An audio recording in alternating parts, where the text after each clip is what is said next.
Hey, what's going on? It's Nykel DeShawn. I'm hoping we got audio. We done had so many complications for this little broadcast. All right, what I'm gonna do is I'm gonna read this book I started reading yesterday. Um, I don't know what chapter we on, but I'm just going ahead and read it out. It's called "Secrets of a Millionaire Mind," and I got my homegirl Natasha to listening in. She from Minnesota. I am from Ohio. Say what up to everybody, Natasha. Hey everybody. Alright, now let me go ahead and start with this chapter. What chapter was I on? Let me see. I don't have it all the way set up, so we just gonna improv. Let me see. I was about. Can you see my screen? Can you see my screen, Natasha? Uh-uh. Okay, I need to do that too. Okay, I was right here, and let me let her see my screen. Screen share. Start.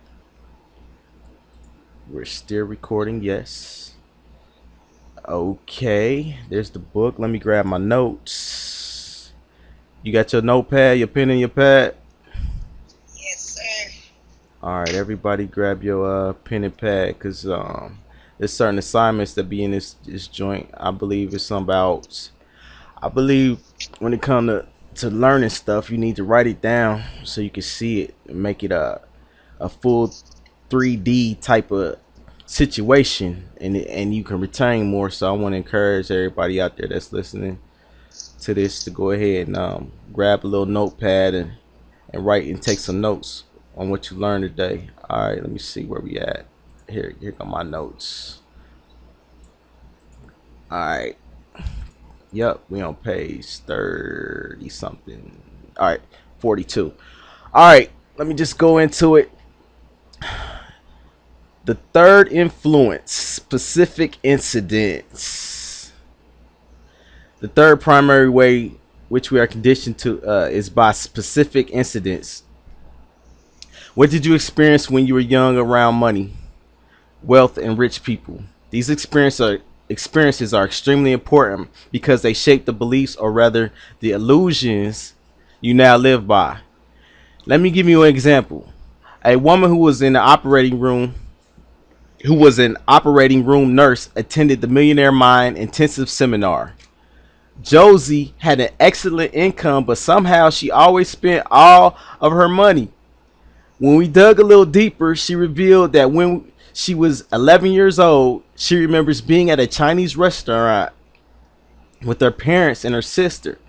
Her mom and dad were having yet another bitter argument about money.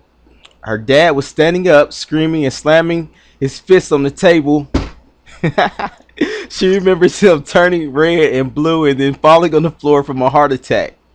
She was on the swim team at school and had CPR training, which she administered, but with no avail. Her father died in her arms. Dang. And so from that day forth, Josie's mind linked money with pain. It's no wonder that when it's no wonder that as an adult, she subconsciously got rid of all her money in an effort to get rid of all her pain. It's also interesting to note that she became a nurse. Why? Is it possible that she was still trying to save her dad? At the course, we helped Josie identify her old money blueprint and revise it. What the heck? I had something pop up on my screen. It's gonna be all in the video.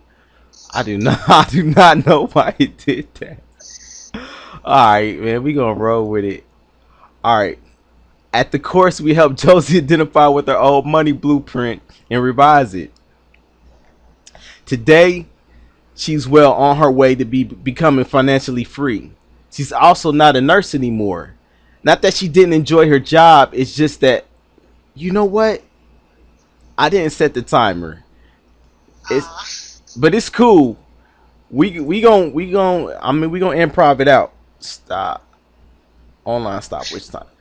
And I guess the beauty of this is I can go back and edit this because it's actually on my computer and not just an automatic upload. So All right, but the timer is going, and you can see my screen, right? Yeah.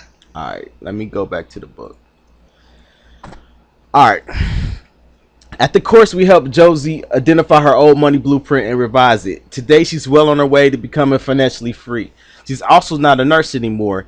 Not that she didn't enjoy her job, it's just that she was in the nursing profession for the wrong reason. She's now a financial planner, still helping people, but this time one on one to understand their past programming runs and every aspect of their financial lives.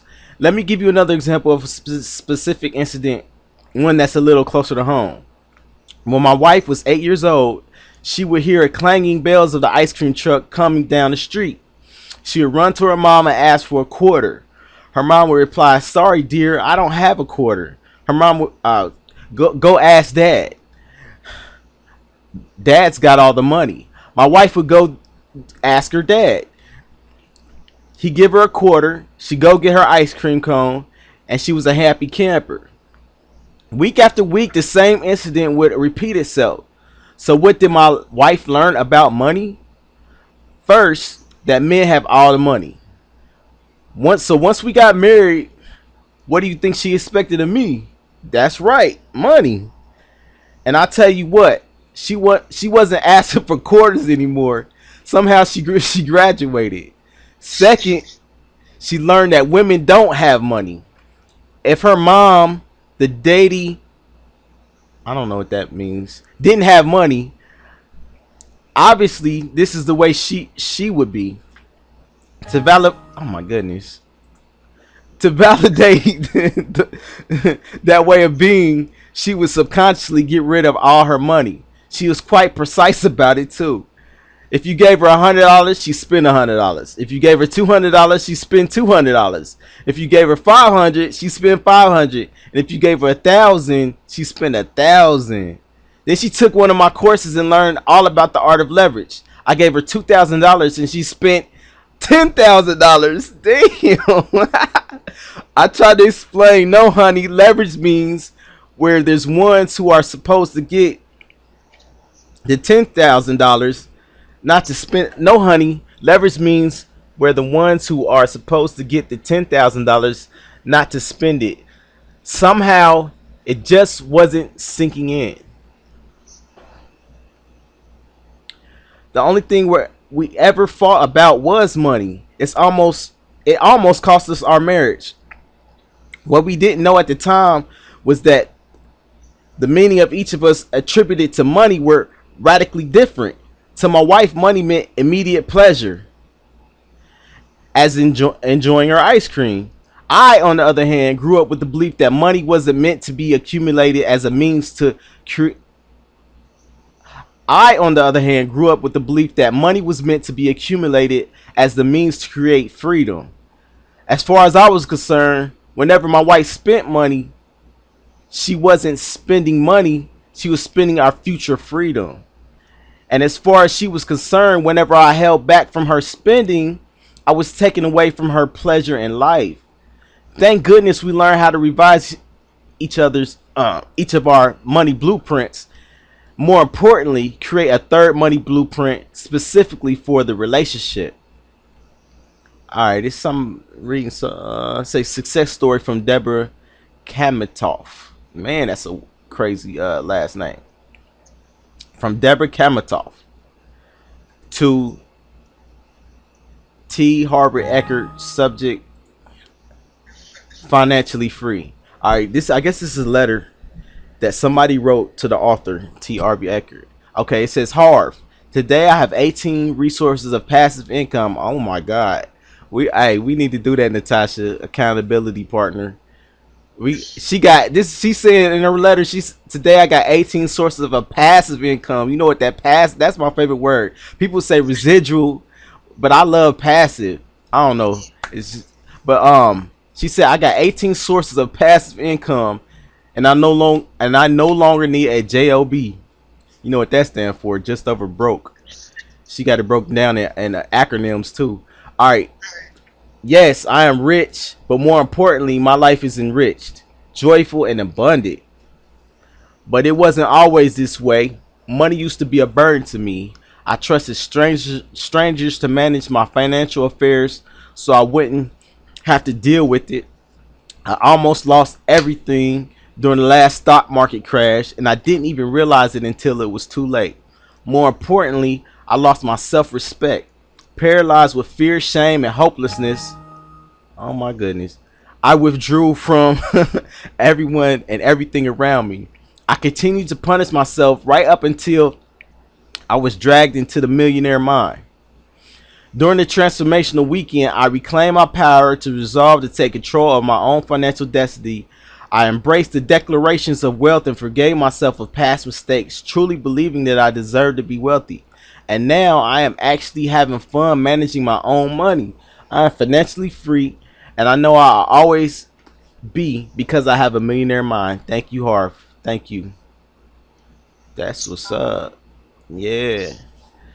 I want to write him a letter like that, boy. Don't you? All right. Does all this work? Let me put it this way. I witnessed three miracles in my life: the birth of my daughter, the birth of my son, my wife, and number three, my wife and I not fighting about money anymore.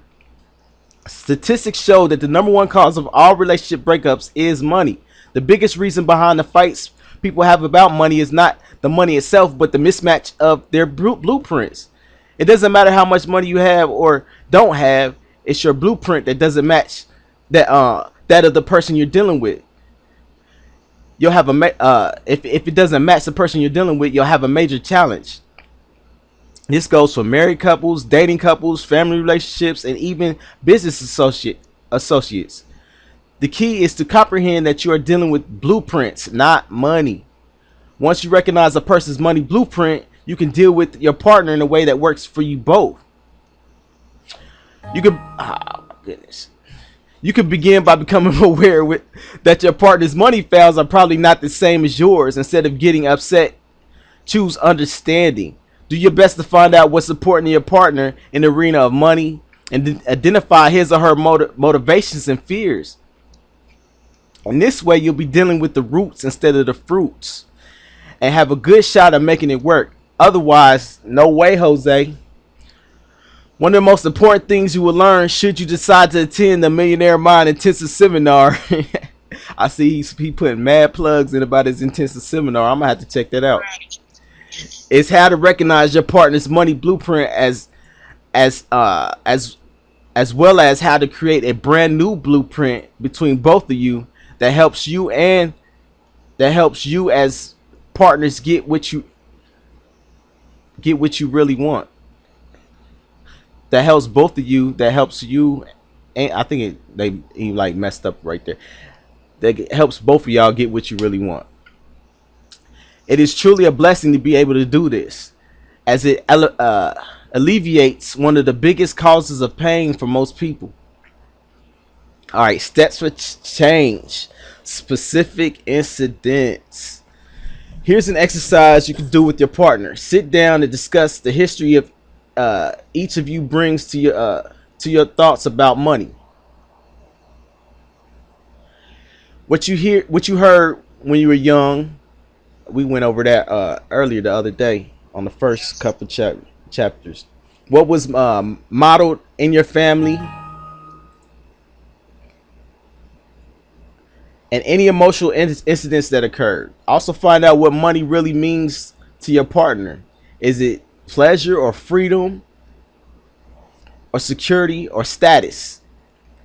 This will assist you in identifying each other's current money blueprint and may help you discover why you might be disagreeing in this arena. Next, discuss what you want today as individuals, but as a partnership. Decide and agree upon your general goals and attitudes with regards to money and success. Then create a list of those attitudes and actions you both agree to live by and write them down. Post them on the wall. And if ever there's an issue, gently and very gently remind each other what you decided together when you were both objective, unemotional, and outside the grip of your old money blueprints. All right.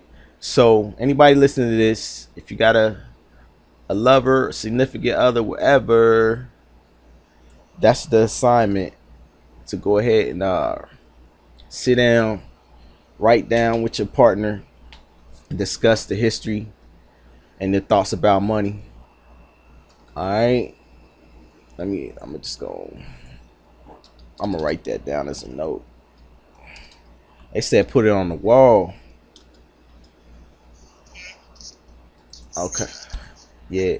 It's got everything up there. Okay. You got stuff on your walls. Yep. That's what's up. You know what? I got stuff on my walls too. I'm gonna take a picture, probably put it on Facebook. For real, man. I'm tired of hiding that I am, like, you know what I'm saying, this passionate entrepreneur. Like, you know what I'm saying. I'm gonna start. How do you for? I don't know. I guess because, like, what's up is the Little Waynes and the Drakes, and well, Drake's, he kind of like entrepreneurish too. He let it show a little bit, but the futures and just stuff like that just don't even seem cool to do, man. But if if people that's start doing it, it will be the thing to do. So I'm just gonna start doing it. I'm just let myself show. Right. Yeah. All right, but let me go ahead. What was you gonna say? Go ahead. So then you could be a positive influence. It's a difference. They're not. Right, right. Okay, let me see where we was at. Awareness. Consider a specific emotional incident you experienced around money when you were young. Understanding.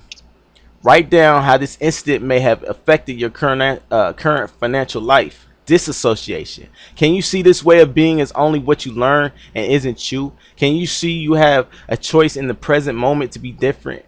Declaration. Place your hand on your heart and say, I release my non-supportive money experiences from the past and create a new and rich future. Touch your head and say, I have a millionaire mind. Okay, you know we got to do that. We kind of did the other thing the other day. Consider, understand. Write down the system. We wrote down, because we wrote down the incident that may have affected our current financial life. We did that, right, the other day, the first day. Yes, sir. Yeah. All right, but we still got. I think we supposed to do this every day, the declaration part. So let's do that. I want to get in the habit of doing that every day, and I ain't even do it yet. So, all right, place your hand on your heart and say, "This is everybody, every goddamn body that's listening to this video. Got to do this, not just us." All right. Break it down. Don't read it all at once. Okay. Okay. Okay. All right. All right. So place your hand on your heart, everybody. Natasha. All right. Say, I release my non-supportive money experiences from the past I release my non-supportive money experiences from the past and create a new and rich future.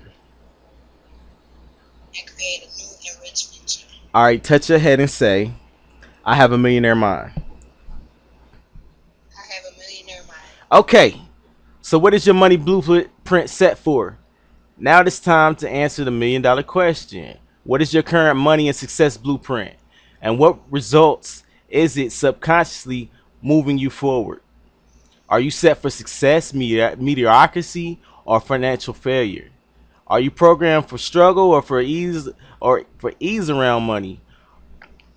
Are you set for working hard for your money or working in balance? Are you conditioned for having consistent income or an inconsistent income? You know the scoop. First you have it, then you don't. Then you have it, then you don't. It always appears as though the reason for the drastic fluctuations come from the outside world. For instance, I got a great paying job, but then the company folded. Then I started my own business and things were booming, but the market dried up. My next business was doing super, but then my partner left. Oh, I was calling somebody. My bad, y'all. I was my I butt dialed somebody, and I heard my phone ringing. Okay, where was that? Uh, it always appears as though the reason for these drastic fluctuations come from the outside world. For instance, I got a great paying job, but then my company folded. Then I started my own business and things were booming, but the market dried up. My next business was doing super, but then my partner left, etc., etc. Don't be fooled. This is a blueprint. This is a blueprint at work. You are set for having a high income, a moderate income, or a low. That's a question. Are you set for having a high income, a moderate income, or a low income? Did you know that there are actual dollar amounts for which many of us are programmed? Are you set for earning 20,000 to 30,000 a year, 40,000 to 60,000, 75,000 to 100,000, 150,000 to 200,000, 250,000 a year or more?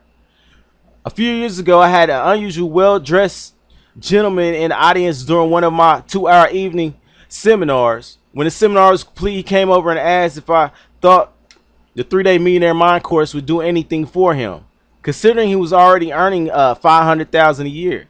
I asked him how long he'd been earning that kind of money.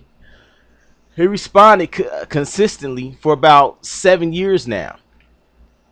That was all I needed to hear. I asked him why he wasn't earning 2 million a year. I told him that the program was for people who wanted to reach their full potential, financial potential, and asked him to consider why he was stuck at half a million. He decided to come. He decided to come to the program. I got an email from him a year later that said the program was incredible, but I made a mistake. I only reset my money blueprint to earn $2 million a year, as we discussed. I'm already there, so I'm attending the course again to reset it for earning of 10 million a year. The point I want to make is that the actual amounts don't matter. What matters is whether you are reaching your full financial potential. I know many of you might be asking, why on earth would anybody need that kind of money? First, that very question is not overly supportive to your wealth and is a sure sign that you want to revise your money blueprint. Second, the main reason for this gentleman wanted to earn massive amounts of money was to support his work as a huge donor to a charity that that assisted AIDS victims in Africa. So much for the belief that rich people are greedy, right? Let's go on. Are you programmed for saving money or for spending money? Are you programmed for managing your money well or mismanaging it? Are you set for picking winning investments or picking losers? You might wonder could uh, how could whether or not I make money in the stock market or in real estate be a part of my blueprint? Simple. Who picks the stock or the property? You do. Who picks when you buy it? You do. Who picks when you sell it? You do. I guess you've got something to do with that equation. I have an acquaintance in San Diego named Larry. Larry is a magnet when it comes to making money. He definitely has a high income blueprint, but he has the kiss of death when it comes to investing his money. Whether he buys drop like a rock, would you believe that his dad had the exact same problem? Duh. Okay, he's saying that his dad had the same problem. Okay. I keep in close touch with Larry so I can ask him for investment advice. It's always perfectly wrong. Whatever Larry suggests, I go the other way. I love Larry. Wow. On the other hand, notice how other people seem to have what we termed earlier the Midas touch. Everything they get involved with turns to gold. Both the Midas touch and the kiss of death syndromes are nothing more than manifestations of money blueprints. Once again, your money blueprint will determine your financial life and even your personal life. If you are a woman whose money blueprint is set for low, chances are you attract men who is also set for low, so you can stay in your financial comfort zone. Wow. And validate your blueprint. If you are a man who is set for low, chances are you attract a woman who is a splendor and gets rid of all your money. Oh, a spender. I said splendor. Who is a spender and gets rid of all your money, so you can stay in your financial comfort zone and validate your blueprint. Most people believe that success of their business is primarily dependent upon their business skills and knowledge of what, or at the least, their timing of the marketplace. I hate to be the one who breaks it to you, but that la la land, which is another way of saying not a chance. All right, how well your business does is a result of your money blueprint. You will always validate your blueprint. If you have a blueprint that is set for earning 100,000 a year, that's exactly how well the business will do. Enough to earn you about 100,000 a year. If you are a salesperson, your blueprint is set for earning 50,000 a year, and somehow you make a huge sale that makes you 90,000 that year. Either the sale will cancel if you do not end up with 90,000, or if you do end up with 90,000, get ready for a crummy year to follow up to make up for it, bring you back to the level of your financial blueprint. Wow. On the other hand, Interesting. yeah. On the other hand, if you're set for earning 50,000 and you've been in a slump for a couple years, don't worry, you'll get get it all back up. Um, you have to. It's a subconscious law of the mind and money. Someone in this position would probably walk across the street, get hit by a bus, and end up with exactly 50,000 a year in insurance. It's simple. One way or another, if you're set for 50,000 a year, eventually that's what you'll get. So again, how can you tell what your money blueprint is set for? One of the most obvious ways to look it is to look at your results. Look at your bank account. Look at your income. Look at your net worth. Look at your success with investments. Look at your business success. Look at whether you're a spender or a saver. Look at whether you manage money well. Look at how consistent or inconsistent you are. Look at how hard you work for your money. Look at your relationship and that involve money. Is money a struggle or does it come to you easily? Do you own a business or do you have a job? Do you stick with a business or a job for long enough, or do you jump around a lot? Your blueprint is like a thermostat. If the temperature in the room is 72 degrees, chances are good that the thermostat is set for 72 degrees. Now, here's where it gets interesting. It's possible that because the window is open, it's cold outside, the temperature in the room can drop to 65 degrees, of course, but what will eventually happen? The thermostat will kick in and bring the temperature back to 72. Also, it's possible that because the window was open and it's hot outside, the temperature in the room can go up to 77 degrees. Sure, it could, but what will eventually happen? The thermostat will kick in and bring the temperature back to 72. The only way to permanently change the temperature in the room is to reset the thermostat. In the same way, the only way to change the level of financial success is permanently to reset your financial thermostat, otherwise known as your money blueprint. All right, it's going to repeat. Wealth principle. The only way to permanently change the temperature of the room is to reset the thermostat. In the same way that the only way to change the level of financial success permanently is to reset your financial thermostat. I wonder if I should put that up in the room.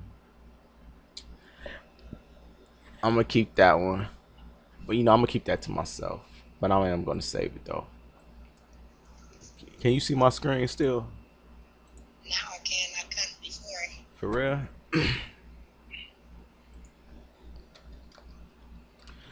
I think this is like too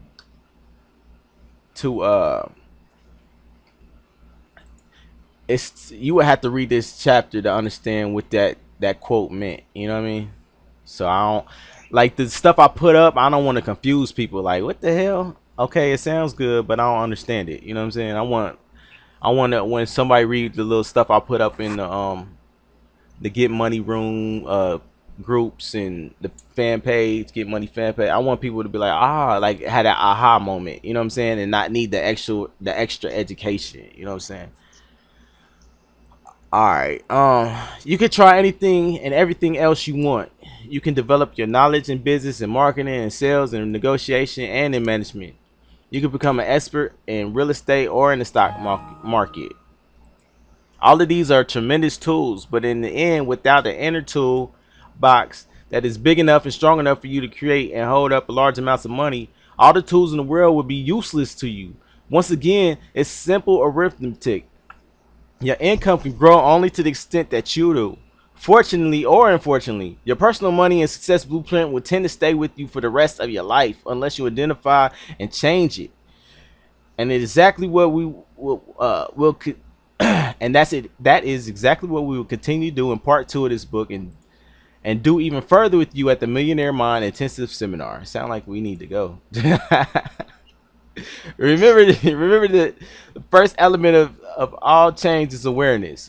Watch yourself become conscious. Observe your thoughts, your fears, your beliefs, your habits, your actions, and even your inactions. Put yourself under a microscope. Study yourself. So that's everybody's homework. I want everybody to watch yourself. I want you to become aware. You're conscious. Observe your thoughts, your fears, your beliefs, your habits, your actions, and even your inactions. And that's what I'm gonna be doing to find out what my blueprint is. All right. Most of us believe that we live our lives based on choice. Not usually. Even if we were really enlightened, we might just make a few choices during the average day that reflect our awareness of ourselves in the present moment. But for the most part, we're like robots running on automatic, ruled by our past conditioning and old habits. That's where conscious comes in. Consciousness is observing your thoughts and actions so that you can live from true choice in the present moment rather than being run by programming from the past. Okay. All right, it's going to repeat. Consciousness is observing your thoughts and actions so that you can live from the true choice in the present moment rather than being run by programming in the past. I wonder if that has anything to do with like meditating and tapping into that. I want I wonder. I'm about to say this for myself. Gosh. Alright, save. Alright, by achieving, I wonder how much time we got. Oh, we only got a few seconds. By achieving consciousness, we can live from who we are today, rather who we were yesterday. Okay, let me read that over. By achieving consciousness, we can live from who we are today rather than who we were yesterday. In this way, we can respond appropriately to situations, tapping into the full range of potential of our skills and talents, rather than inappropriately reacting to events driven by fears and insecurities of the past. Once you are conscious, you can see your programming for what it is, simply recording of information you received and believed in the past when you were too young to know any better. You can see that this conditioning is not who you are, but who you learn to be. You can see that you are not the recording, but the recorder. You are not the content in the glass, but the glass itself. You are not the software, but the hardware. Yes, genetics may play a role, and yes, spiritual aspects may come into play, but much of what shapes who you are comes from other people's beliefs and information. As I suggested earlier, beliefs are not necessarily true or false or right or wrong, but regardless of their validity, beliefs are opinions that are passed around and around and down from generation to generation to you. Knowing this, you can consciously choose to release any belief or way of being that is not supportive to your wealth, and you can replace it with one that is. In our course, we teach that no thought lives in your head rent free. Each thought you have will either be an investment or at a cost. It will either move you towards happiness and success or away from it. It will either empower you or disempower you. That is why it is imperative for you to choose your thoughts and beliefs wisely. Realize that your thoughts and beliefs aren't who you are. They are not necessarily attached to you as previously you believed them to be. They have no more importance and meaning than you give them. Nothing has meaning except for the meaning that you give it. Recall recall how at the beginning of this book I suggested don't believe a word I say. Well, if you really want to take off in your life, don't believe a word you say. And if you want if you want instant enlightenment, don't believe a thought you think. Wow. Meanwhile, if you're like most people, you're going to believe something. So you might as well adopt beliefs that support you. Rich beliefs. Remember, thoughts lead to feelings, which lead to actions, which lead to results. You can choose to think and act like rich people do and therefore create the results that rich people create. The question is, how do rich people think and act? That's exactly what you'll discover in part 2 of this book. If you want to change your financial life forever, read on. Declaration. All right, place your hand on your heart and say, everybody got to place their hand on their heart and say this. I observe my thoughts and entertain only those that empower me. I observe my thoughts and entertain only those that empower me. All right, touch your head and say, I have a millionaire mind. I I have a have a millionaire millionaire mind. mind. All right, bet. That's gonna be it for today. We gonna start up at 48. When we get started next time. Let me see. Let me see. Let me make a note that we stopped at 48. Stop at 48. All right, I'm gonna go ahead and end this broadcast. I hope y'all enjoyed me reading to you. We had a few technical difficulties, but hopefully y'all got value from this little broadcast, this little video, whatever. Check me out and hit me on Facebook. Just look up Nykel DeShawn, and I'm gonna see y'all out there. And yeah, that's it. Anything you want to say, Natasha, if I air this out? Bye, everybody. All right, peace.